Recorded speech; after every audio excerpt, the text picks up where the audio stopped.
Three questions I've been asked to answer as an educator. And the first one is, how has COVID affected the way I learn and teach? The biggest umbrella term for that is technology, and it has worked wonders and it has posed challenges. So, in the positive effect, I can stay connected with students as well as their families and parents in ways that were never thought of before. So, that has been wonderful. With parents, I can connect with them from parent teacher conferences on Zoom, whether they're waiting for their child to get done with an activity or if they have to work at night and they've been calling me and Zooming from their break rooms. With students as well, we have email, I have Google Voice, I have Remind, I have my learning platform, which is Schoology. All of those have been great ways to stay connected.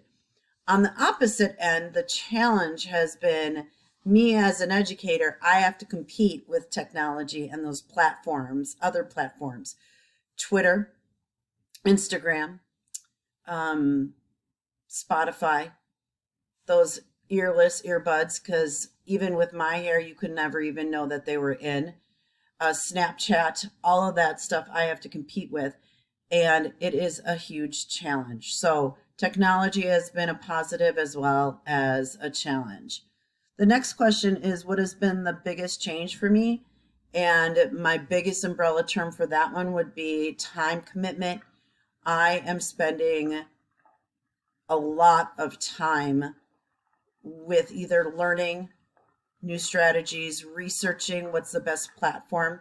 For instance, right now I'm using a platform called Screencast, but there's so many other ways to record what was going to work best for me, different ways to stay engaged with students. So learning those platforms would be like learning the difference from an iPhone to an Android.